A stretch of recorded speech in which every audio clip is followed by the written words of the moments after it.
growing up in Baltimore City, or even we can go back to where I'm from, growing up in Southside Queens. One of the things I realized to get to 38, to get to 100 as a black man, you really got to learn how to manage your situations. And sometimes we in situations that we can't manage. So today, me and my about how we deal with conflict. Yeah. It be like growing up in Baltimore, you just gotta have a mindset of it's gonna be a lot of drama no matter where you go at. But like you just gotta learn how to walk away from certain situations. Certain of it is not even worth it. Like it's not even about respect or all that because you can get into it with somebody you don't know, and then turn out they don't even got a mindset for themselves, so they just going off crashing out like everybody covered. One thing I always try to remind people is hurt people hurt people.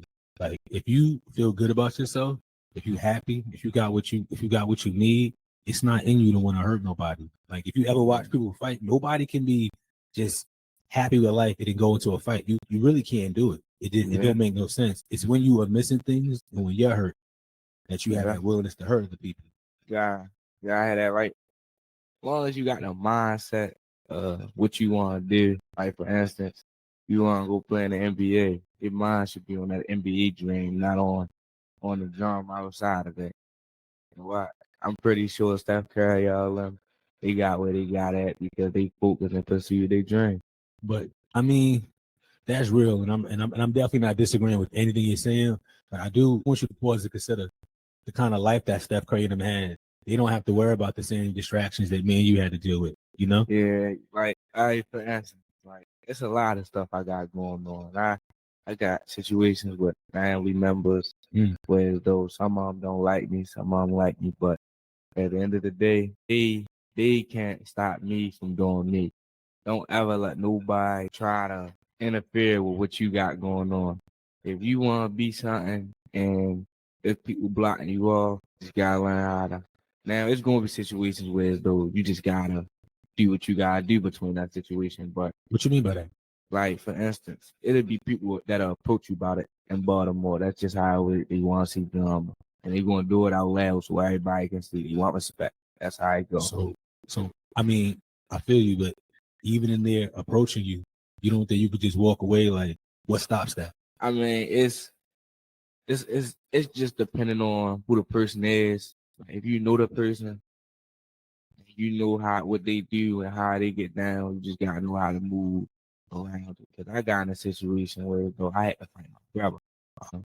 I can't say it could have been better ways to close that off, but sometimes it's just stuff happens for a reason. What you think was the reason for y'all to fight? I say it taught me that, like, it taught me more so about how to approach a situation like that now.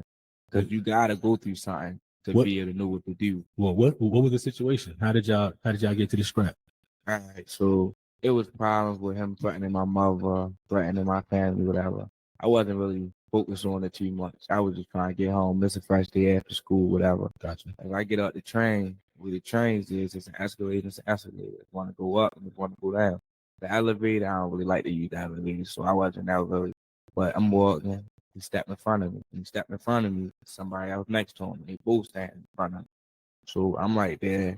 I'm trying to think of what I can do. So, yo, Kels, real quick, because I feel like for anybody listening, we are missing some details. You and your brother don't live together. Nope. Because I feel like when you said all that, people probably think y'all in the house is going on crazy. Yeah, we don't live together. So when you was in Mount Diamond just now, you didn't expect him to be there. Yeah, it wasn't like it was. And then I had AirPods and music playing. I'm not even really zoned in on what's around me.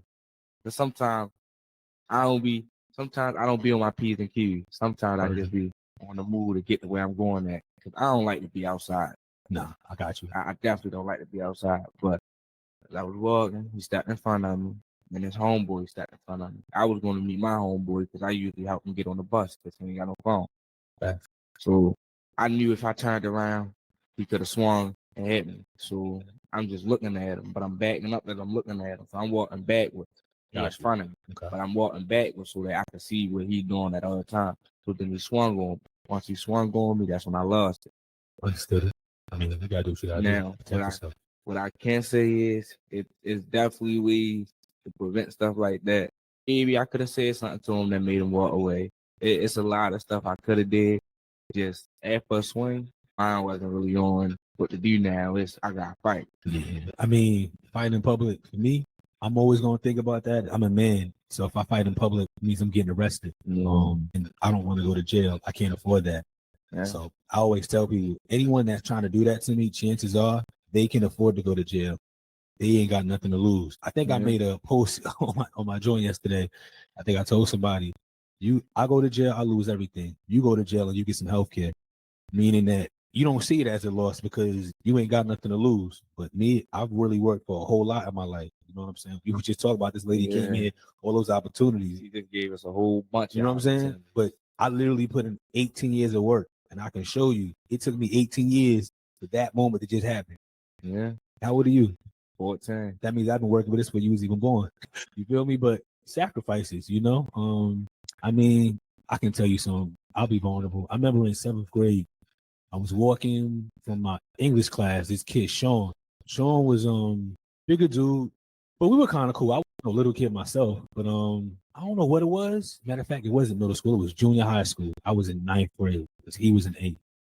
Because I've always felt like the kids a year behind me when I was in grade school were always mad immature, but that's because I had to restart the 1st grade. So I was literally a year behind.